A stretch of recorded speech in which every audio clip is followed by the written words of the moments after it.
Salut à tous, chers internautes, et bienvenue dans cette autre émission sur On Air Media. Aujourd'hui, on s'intéresse à la dernière finale de la Ligue Europa et le poste du président de la Fédération camerounaise de football au lendemain de cette finale. Poste dans lequel, comme vous l'avez à l'écran, il se réjouissait de sa Ligue des champions gagnée avec l'Inter de Milan. Et nous en parlons sur ce plateau avec Yannick Reno. Bonsoir Yannick Reno. Bonsoir mon cher Magic et bonsoir également à tous les abonnés de All Air Media. Avec vous, on parle de cette sortie de Samuel Eto'o, le président de la Fédération camerounaise de football, qui fait aujourd'hui polémique au lendemain de cette défaite d'André Onana en finale de la Ligue Europa.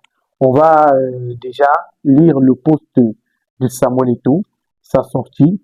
Il y a 15 ans, il remportait la Ligue des champions avec l'Inter de Milan. On se souvient de ce jour historique pour le lion indomptable du Cameroun.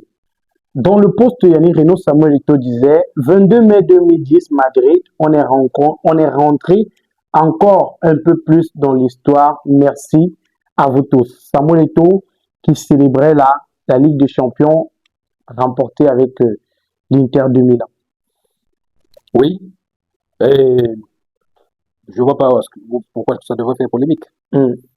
Il célèbre sa Ligue des champions gagnée il y a 10 ans, il y a 15 ans. 15 ans. Exactement. Ah oui, le temps passe. Il y a 15 ans, c'était le 22 mai 2010 avec l'Inter de Milan. Et il se trouve que ce jour où il fait la publication, c'est exactement le 22 mai également. Donc 15 ans jour pour jour. C'était un moment de célébration pour lui. Maintenant, la question est de savoir, est-ce que il y a forcément un rapport, une corrélation avec la défaite d'André Onana en Europa League la veille, donc le 21 mai 2025, le mercredi, puisque la défaite, le match est à 20h, il s'achève aux encadrés de 22h. La publication de Samuel Eto'o, c'est le lendemain matin. Il évoque cette Ligue des champions remportée de haute lutte avec l'Inter de Milan. En réalité, si nous sommes dans un pays normal, où on ne constate pas ces clivages et ces différentes luttes de clans, de camps, ça n'a rien du tout de bizarre ou de surprenant ou d'inquiétant ou de polémique. Mais connaissant un tout petit peu l'environnement dans lequel nous baignons, on peut se poser justement des questions. On peut se poser des questions parce que ça survient au lendemain d'un match, perdu par ce qu'on peut appeler, par celui qu'on peut appeler son fils. Son fils. Quand votre fils perd un match, ou même s'il le gagne, on s'attend à ce que vous soyez à ses côtés, que vous le souteniez, vous l'encouragiez, vous le félicitiez au cas où il a remporté, mais s'il a perdu, que vous puissiez lui apporter le réconfort et la consolation nécessaire pour pouvoir lui permettre de transcender la douleur de la défaite. Mais il n'y a pas eu de publication dans ce sens-là, et quelques heures après, il y a une publication justement qui peut donner l'impression, je dis bien qui peut donner l'impression à certains que c'est une façon, pas forcément de se réjouir de la défaite d'André Onana la veille, mais de rappeler aux autres que lui ne perd pas des finales. Parce que d'ailleurs, il y en a qui font partie de ses fans, les plus actifs parfois sur les réseaux sociaux, qui nous ont rappelé qu'avec lui, on savait déjà qu'une finale était un match gagné. Un match gagné. Et qu'à cette époque-là, dès qu'on parlait de finale, c'était l'assurance, le peuple camerounais tout entier savait que non, il y a forcément une victoire. Et il y a eu des comparaisons qui sont effectuées entre André Onana, 3 finales européennes perdues, et puis Samuel Eto'o, 3 finales européennes gagnées, et particulièrement Ligue des champions, dans le haut niveau. Donc, c'est dans ce contexte-là. Donc, quand il y a, parce que les comparaisons sont faites depuis le coup de sifflet final du match Tottenham contre Manchester. C'est-à-dire que la publication de Samuel Eto'o le lendemain matin peut être considérée et est d'ailleurs considérée par certains comme le prolongement de cette comparaison que des fans ont lancée sur les réseaux sociaux. Je ne vois pas en quoi est-ce que une comparaison pourrait être normale entre Samuel Eto'o, avant-centre, numéro 9 buteur, et André Onana, gardien de but, On sait que c'est des postes radicalement différents. Chers internautes, avant de continuer, marquons un arrêt pour parler de la marque de chaussures, de bombers et de sacs Intenswear. Intenswear, c'est une marque qui vous propose des articles de très bonne qualité. Vous en avez pour toutes les pointures, pour toutes les tailles. N'hésitez surtout pas à contacter Intenswear. Vous avez par exemple ce sac qui est fait à base de dents et de peau de panthère. Pour toutes les personnes qui aimeraient avoir un sac confectionné de cette façon ou un autre modèle de sac, n'hésitez surtout pas à contacter Intenswear. Et je vous le disais, ce sont des articles de très bonne qualité. Juste ici à l'écran, vous avez également les différents autres modèles que vous propose Intenswear. Le numéro de téléphone, c'est plus 237 694 46 70 29 par appel ou par WhatsApp. N'hésitez surtout pas à faire confiance à Intenswear, la marque de qualité. Et on ne fait presque jamais de comparaison entre entre ces différents postes-là. Donc, je ne sais pas. Donc, pour une partie de l'opinion, ça peut paraître. Et ils estiment d'ailleurs que c'est un peu bizarre, suspect que ça avait fait cette publication. Mais moi, je pense que c'est une publication qui vient commémorer une victoire. Tout le monde le fait, les rappels. Voilà. Maintenant, peut-être que certaines personnes auraient pensé que par décence, ils se seraient dit, et par pudeur, entre guillemets, ils se seraient dit que bon. Mais pourquoi empêcher aux gens de savourer leurs souvenirs, leur nostalgie? Vous l'avez rappelé, ce poste se fait dans un contexte assez spécial. On a à la veille la défaite de Manchester United en Europa League contre Tottenham, 1-0. Et le 22 mai, 15 ans plus tard, Samuel Eto'o qui célèbre cette date. Léani Renaud, au vu de l'analyse des uns et des autres, on a l'impression que Samuel Eto'o là est en train de mener une guerre ouverte à son fils Andro Onana.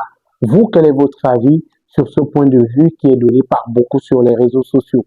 Alors, est-ce que objectivement, on a des éléments qui démontrent qu'il est en train ou serait en train de mener une guerre ouverte contre Onana? On n'a pas des éléments palpables, concrets. C'est-à-dire que sur la place publique, on ne voit rien de concret, de palpable qu'on peut toucher et dont on peut se servir pour étayer ce point de vue.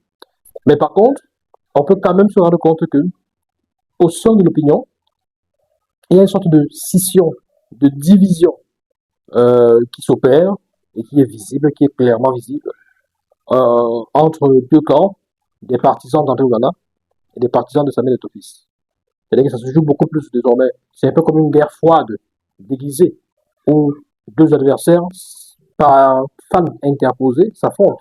Mais eux-mêmes là, ils ne se disent rien de façon frontale ou de façon C'est vrai directe. qu'on a vu, oui, de façon directe, pas du Direct. tout, parce qu'on a des J'insiste postes. sur le direct, parce que je n'ai pas encore vu une publication de Samuel Eto'o qui dit quoi que ce soit contre Onana, de façon directe, de façon claire.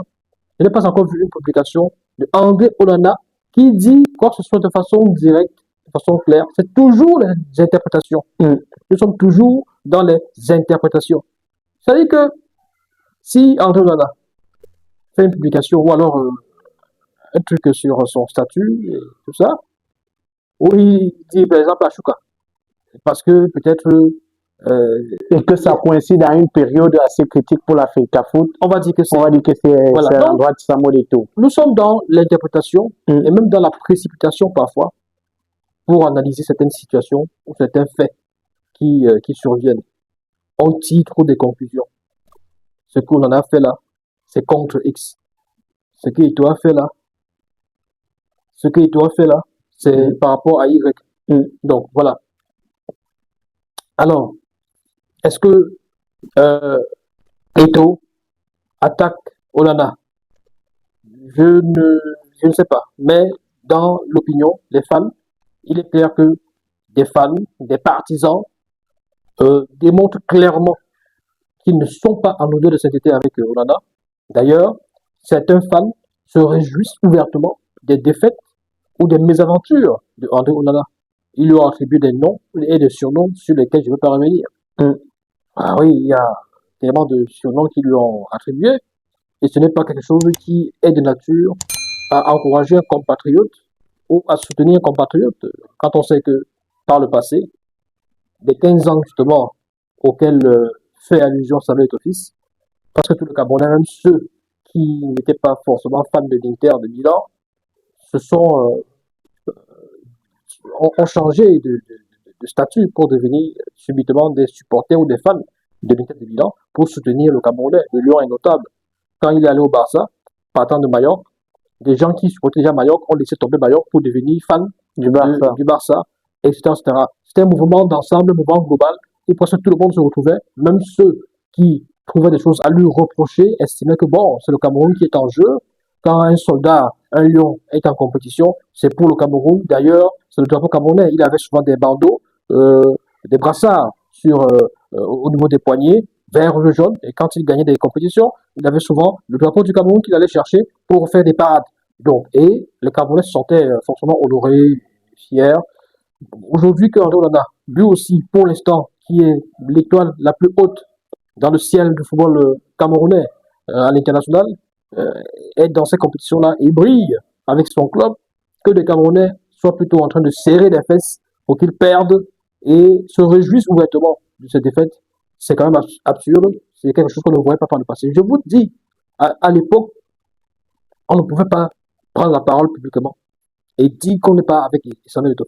Ceux qui n'étaient pas avec lui se cachaient. Ceux qui n'étaient pas venus se cachaient. Je sais de quoi je parle. Ceux qui n'étaient pas avec lui se cachaient pour parler. Ils ne parlaient pas publiquement, que ce soit sur la toile, dans les médias et tout le reste. Il y avait une sorte de politiquement correct parce qu'on disait que c'est Eto'o, comme c'est Eto'o, on ne peut pas dire ce qu'on dit là.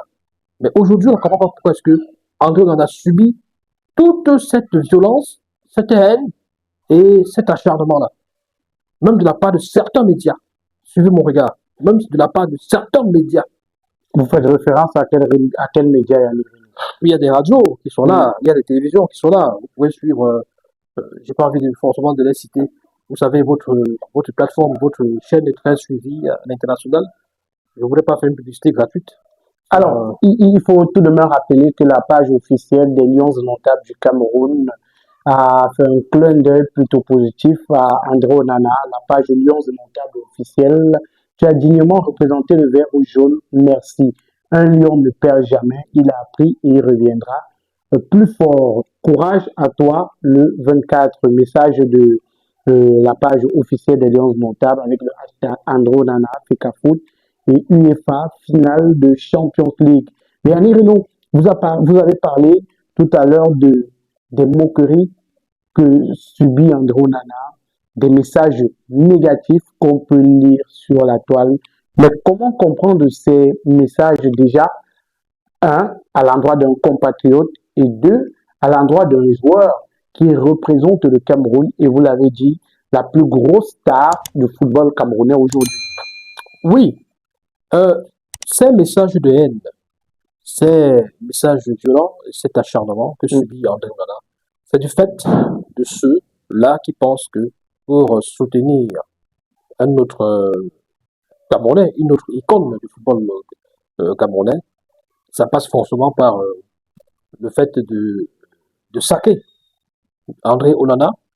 Maintenant, ceux qui le font évoquent des raisons tout à fait particulières, des raisons qui leur sont propres. Ils estiment que André Onana a manqué de respect à leur star, entre guillemets, à celui que eux, ils le soutiennent. Voilà, celui dont ils sont des partisans et des fans inconditionnels. Ils estiment que non, André Onana doit se soumettre à cette personne-là, raison pour laquelle, tant qu'André Onana continuera donc à jouer son football, ces personnes seront toujours contre lui et essaieront toujours de le déstabiliser et de se réjouir de ses défaites, de ses mésaventures. Alors, c'est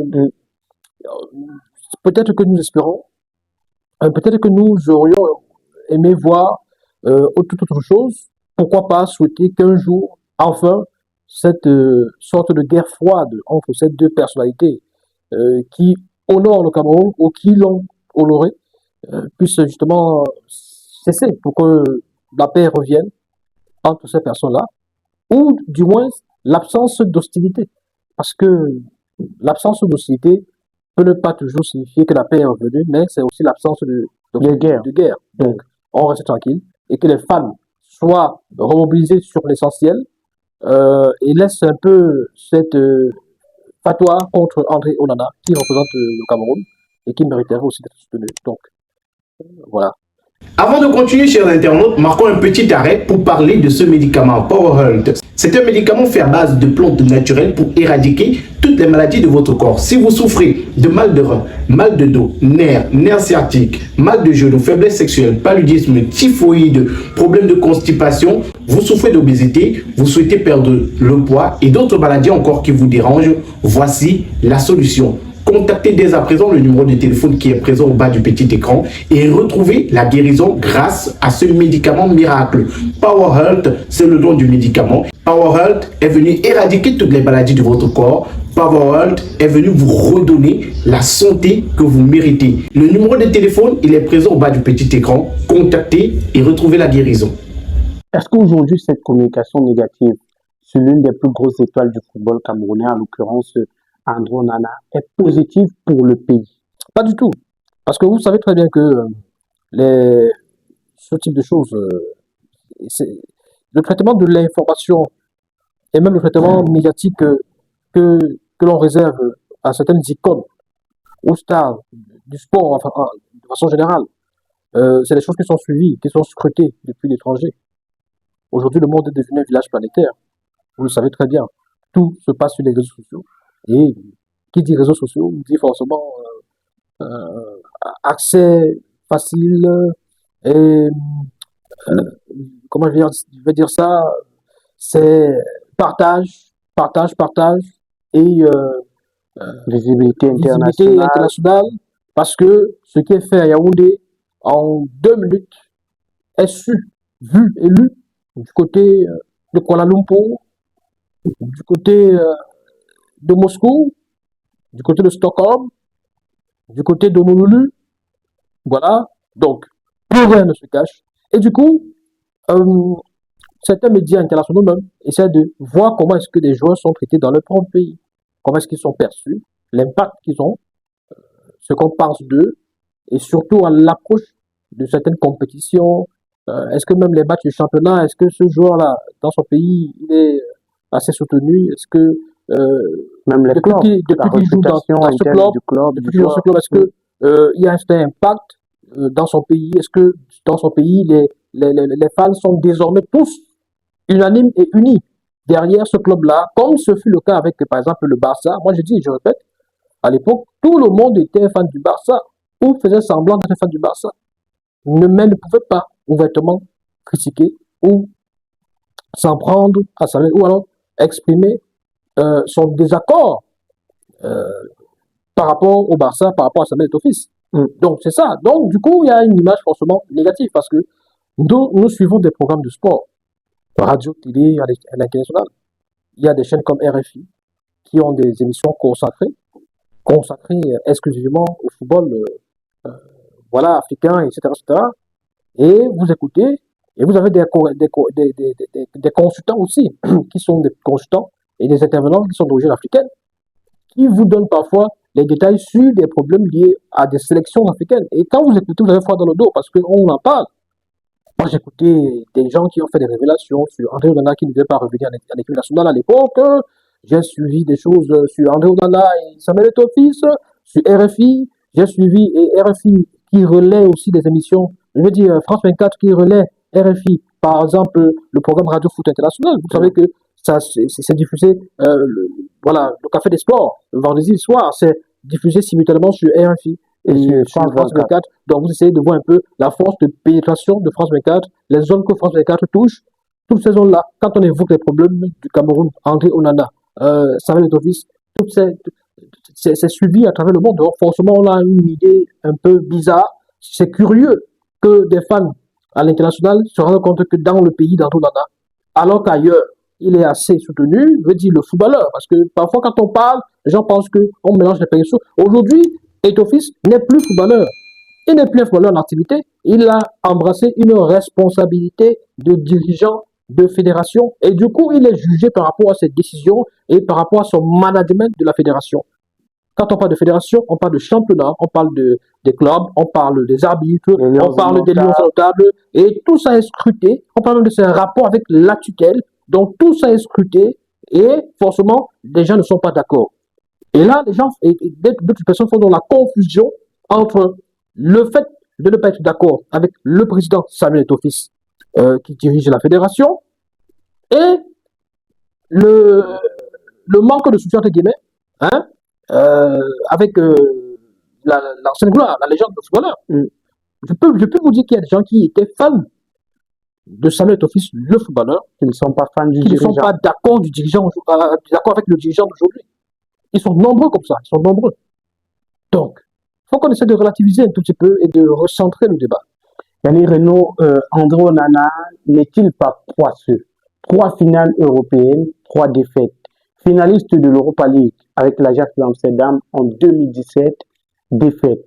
Finaliste de la Ligue des Champions avec l'Inter de Milan en 2023, défaite. Finaliste de l'Europa League une fois de plus avec Manchester United en 2025 et défaite.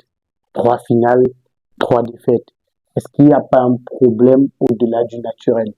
Donc, le football qui est une discipline collective, aujourd'hui, beaucoup de personnes ont envie d'individualiser les échecs.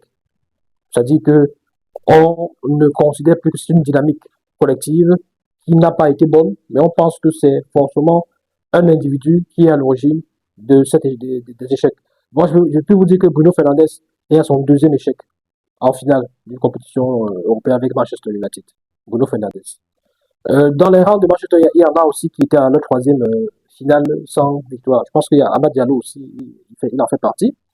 Vous allez dire quoi de Mohamed Salah qui a perdu 2 finales de Cannes en 2017 face au Lyon et puis en 2022 face à un autre Lyon de la Teranga, et qui n'a pas pu, la même année, lors des barrages, qualifier l'Égypte pour la Coupe du Monde. Alors, je ne sais pas combien de fois est-ce que Mohamed Salah a fait une Coupe du Monde depuis qu'il joue avec l'Égypte.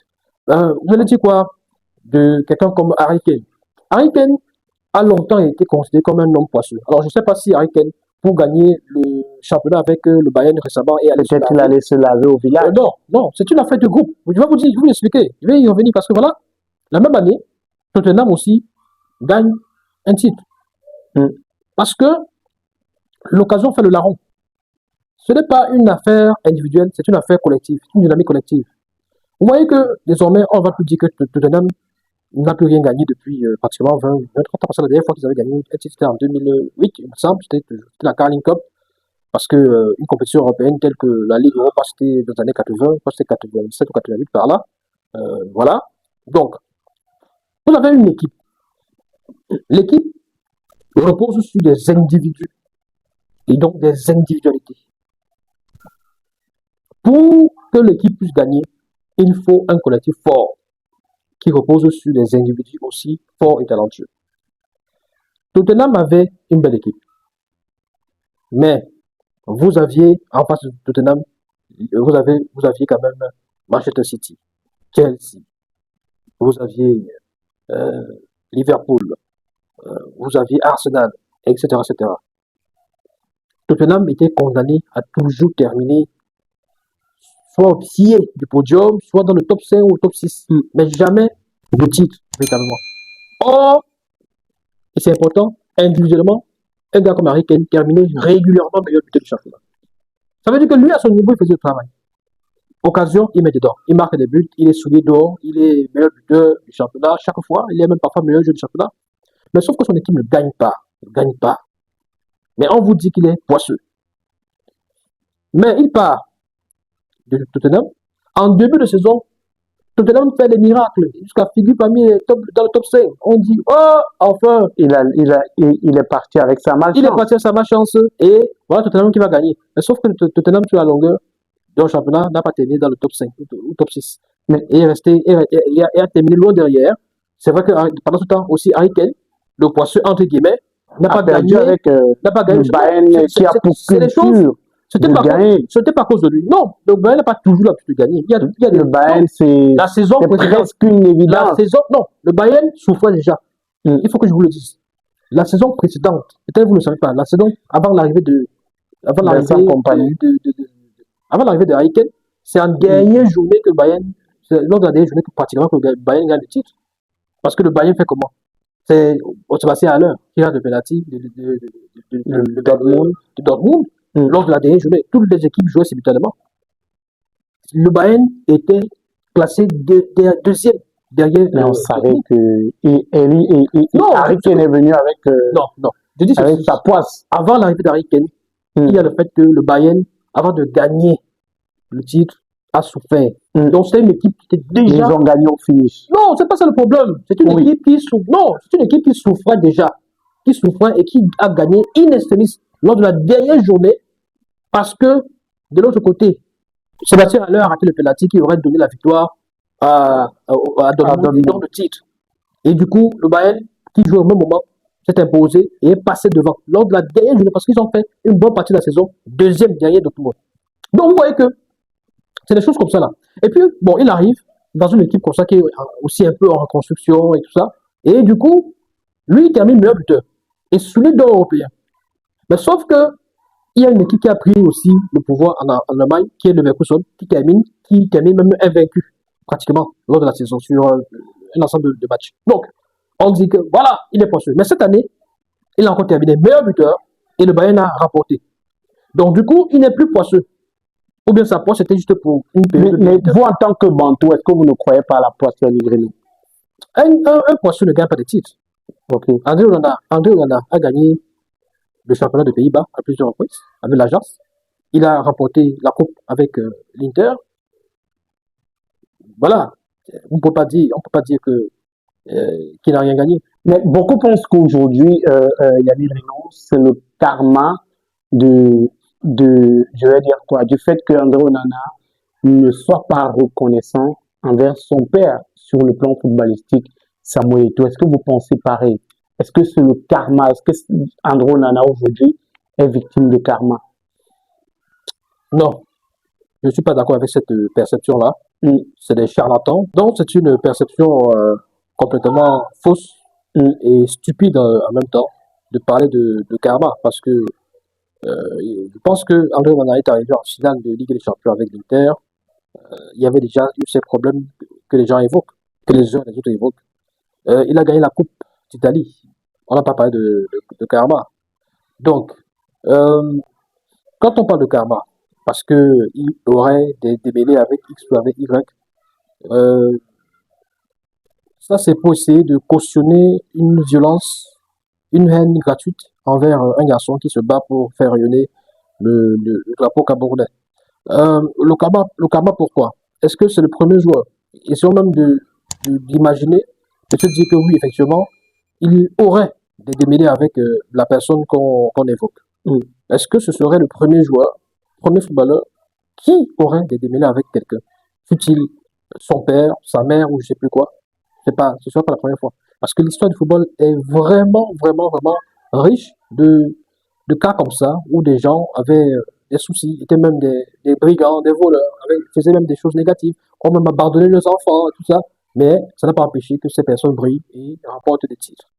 Donc, Samuel Eto'o, pour revenir à lui, en 2010, tout le monde se rappelle aussi des démêlés avec Roger Mila. C'est vrai qu'on veut. Roger Mila qui n'était pas son père spirituel. On peut vous dire ça. C'est une légende du football camerounais.